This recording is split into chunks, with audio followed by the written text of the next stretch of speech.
Matar Gassama coordinateur Pastef Médina Gounass doon doomu Médina Gounass juddoo fi yaroo fi màggee fi jànge fi def suñu cycle élémentaire à l'école Lansar ñu tuddee ko école 6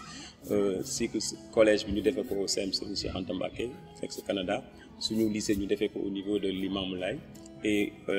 le cycle universitaire on fait ça à l'UCAD. Donc loolu mooy li nga xam ne mooy suñu cursus nekk aussi jàngalekat nekk un professeur de mathématiques au CEM.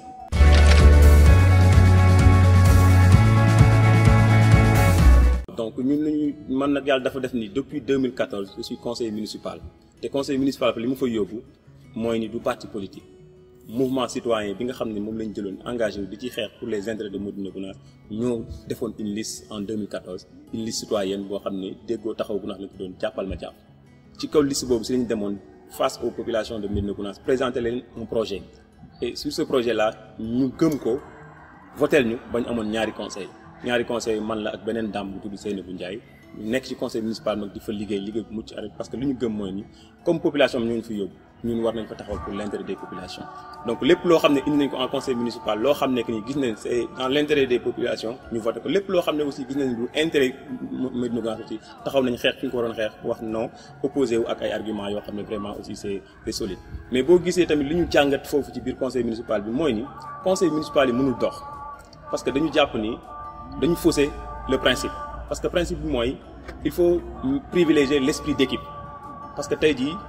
benn nit rek il peut rien faire mais dañu gis ne parfois njiit dañ leen di fal en tant que maire ñoom ñu jàpp ne maire bi c'est ñoom la alors que on doit privilégier l'esprit d'équipe utiliser toutes les compétences des conseillers même au-delà aller chercher au niveau de la commune il y a des potentialités il y a des compétences yoo xam nekk ni ils peuvent servir la commune mais malheureusement nos maires ne comprennent pas ça donc ils ne font pas une gestion participative ni collégiale ce qu'ils font mooy une gestion solitaire opaque ba nga xam ne vraiment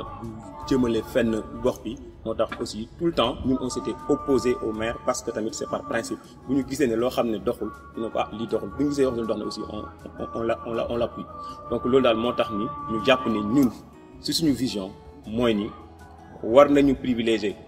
l'esprit d'équipe maanaam jël une équipe municipale boo xam ne chacun peut être maire maintenant au-delà même de cette équipe-là je pense que war nañu seet yeneen ressources yi nekk ci commune bi même à l'extérieur utiliser leen pour l'intérêt exclusif de Médina Gounass.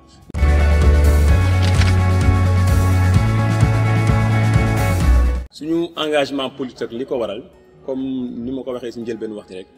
depuis tout petit nous avons vu notre commune être la commune la plus arriérée de Guédiawaye. Je me disais souvent ça, si Guédiawaye était une maison, Gounass est la fosse septique de la maison. Tellement on est laissé en rade, on ne nous considère même pas parce que li ko waral moom mooy peut-être ñi ñu war a représenter dignement, ils ne font pas ce travail-là.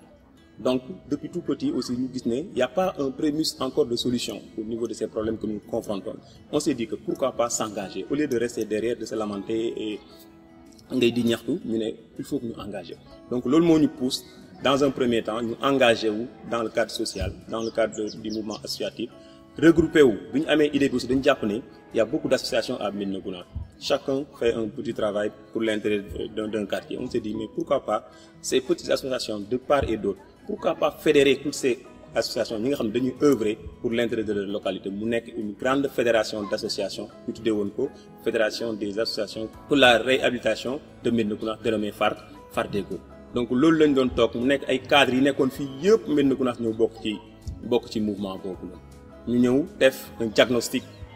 des maux de Médina Gounass aussi porter le combat envers les autorités que ce soit les autorités locales les autorités étatiques ainsi de suite di def dénonciation di def ay actions aussi sociales yoo xam ne doon entrer directement à l'intérêt des populations ci lañ dem di noonu ba élection yi 2014 aussi ñu waxoon dans un premier temps l'idée qu'on avait mooy au moins inviter les politiciens et les acteurs de développement dans un cadre où nous allons nous tous se départir de nos barrières politiques et de se concentrer sur une équipe municipale qu'on allait proposer aux Gounassois. Mais malheureusement, cette idée-là était battue en brèche à l'époque parce que les politiciens n'y croyaient pas à ce projet. Et à partir de ce moment, on s'était dit que comme eux, ils ne mettent pas en avant les intérêts de Médina Gounass, pourquoi pas proposer aux Gounassois une autre offre boo xam nekk nii ñu ne leen wan ne kat y a une autre offre différente des offres des politiciens. loolu moo taxoon suñu engagement ñu nekk ci aussi conseil municipal mais bi ñu demee aussi ba ci kanam gis nañ ne le mouvement associatif bi dafa am ay limites ñu ne pourquoi pas ñu engagé wu en politique mais où s'engager ci la ñu gisee Pastef de Ousmane Sonko ñu gis ne valeurs yi muy prôné éthique bi muy défendre les intérêts li muy défendre pour les populations ñu gis suñu bopp parce que valeurs yooyu ak éthique boobu ak morale boobu dafa fekk mu tombanteeg ñun li ñu nàmpatal yar ñu ci ba ñu toll ni ñu toll kon suñu engagement politique ñu jàpp ne kat bu ñuy engagé politique c'est pour servir notre localité c'est pour servir notre pays ba tax na nag ñëw dugg ci Pastef jàpp ne suñu yéene bi ñu xam ci réew mi yéene bi ñu am ci suñu localité ñu Médina Gounass war nañ ko mën a jëmmal foofu war nañ ko mën a matérialiser foofu moo tax ñu engagé wu jàpp nag ne politique ñu ni ñu ko jàppee muy jaamu yàlla la parce que tamit dañ ne politique ay pexe la mais yan pexe ay pexe yu dagan pour jariñ sa askan moo tax ñu bokk ci Pastef les patriotes pour Ousmane Sonko gis suñu bopp parce que nous partageons les mêmes valeurs nous partageons aussi le même idéal un projet qu'on doit proposer au Sénégal et plus particulièrement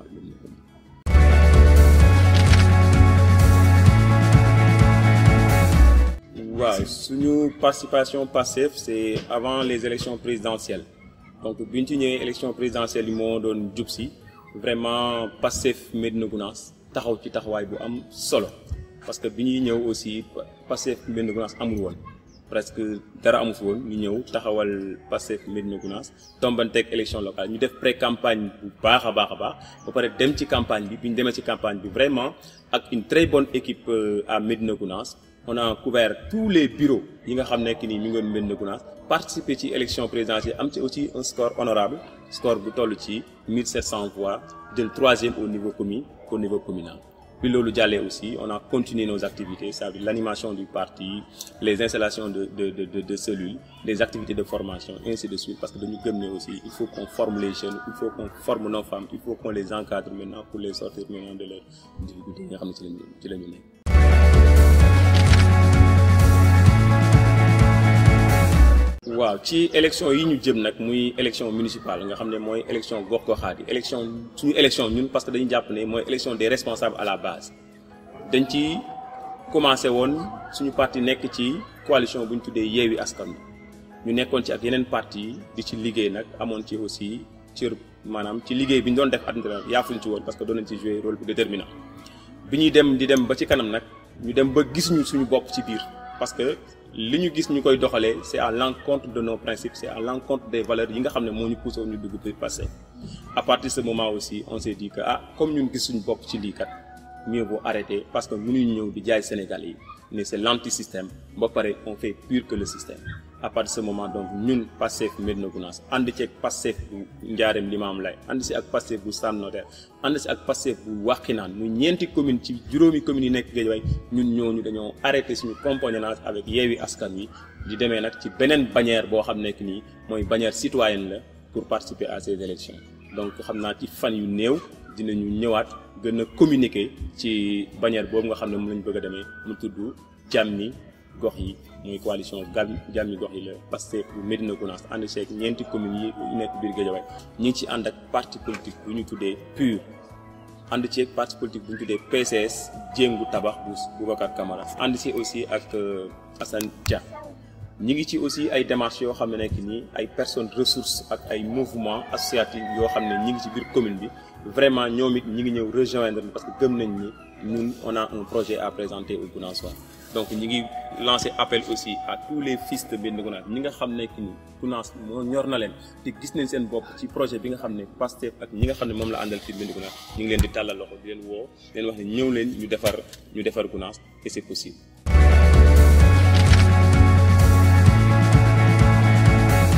Environnement ak cadre de vie de Médina Gounass dafa nekk environnement ak cadre moo xam ne vraiment c'est malsain ñu jàpp ni c'est une violation même des droits des populations de Médina Gounass parce que constitution bi dafa garantir ne quelqu'un doit être dans un environnement sain donc loolu ñu gis ni sàggane nañ ko nekkul priorité pour nos autorités que ce soit étatique que ce soit municipal donc loolu aussi tax na ba bassin yi bi ñu ko defaree c'était pour mu capter les eaux pluviales mais ñu bàyyi woon ko aussi à ciel ouvert sans clôture ni rien donc en tant que des jeunes on s'était engagé en mouvement citoyen di xeex pour les intérêts de Médina Gounass, défendre les intérêts de Médina Gounass si la ñu xeexee ba ñu clôturer ces bassins là mais clôture bi ba naam baax na mais des na li des mooy tey jii ce bassin là dafay nekkat beneen danger une bombe boo xam ne écologique boo xam ne que ni ça risque de se retourner contre les populations parce que non seulement les bassins sont très sales, les bassins ne sont pas nettoyés, ne sont pas écrêtés. Donc boo gisee à l'intérieur on regarde il y a la Tifa bi nekk ci biir on devait désinfecter, on devait écrêter les bassins ba nga xam ne tey jii l'eau dañ ko war a purifier ba nga xam ne du nekk loo xam ne que ni day nekkaat luy dellu ci biir population tey jii dañuy am sax parfois des fosses septiques yoo xam ne dañ ko ciy sotti mu nekk loo xam ne que ni mën na engendrer yeneen maladies yoo xam ne que ni c'est nuisible à la population donc kon daal li ñu mën a jàpp ni mooy ni bassin yi taxawaay bi ñu ci waroon def des na état nag am na ci responsabilité mais aussi collectivité locale bi aussi am na ci responsabilité parce que il est dans son rôle mu defoon ay brigades de protection de l'environnement ñu veiller à la sécurité de ce bassin def fi ay lumières def fi ay bancs publics def fi même reboisement pour que le cadre soit beaucoup plus attrayant kon jàpp nañ ni assainissement ak environnement daal loo xam ne lu sooxe la fii ci Médina Gounass te bokk na suñu combat bokk na aussi suñu priorité ci li ñu nar a sóob.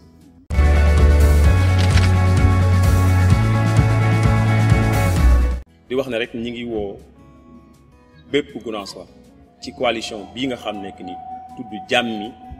gox yi ñu war ci demee élection ànd si nag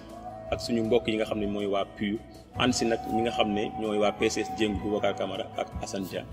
di ci woo nag bépp Gunaassois boo xam ne nekk nii gis nga sa bopp ci projet bi nga xam ne que ni moom la ñuy proposer nga ñëw indi sa partition ci projet boobu ñu bëgg a construire pour Médina Gounass parce que jàpp nañu liggéeyal Médina Gounass c'est possible dans cette coalition là ñu ngi woo bépp doomu Médina Gounass fu mu mën di nekk rek fii comme au niveau de la diaspora ku ci gis sa bopp ci projet bi nga ñëw ñu ànd liggéey te jàpp nañ ni mën nañu changer Médina Gounass avec cette équipe que nous allons proposer et ce projet que nous allons proposer au Gounass donc di leen lancer rek un appel ñoom ñëpp ñëw jàpp ci mag ndaw góor jigéen fu waay nekk rek te Gounass ñor ko dong ñu ngi lay tàllal loxo di la woo di la wax ne kat ñun waa Pastef ak coalition bi ñu àndal jàmmi gox yi ñu ngi leen di tàllal loxo pour ñëw ñu ànd liggéey pour ñu intérêt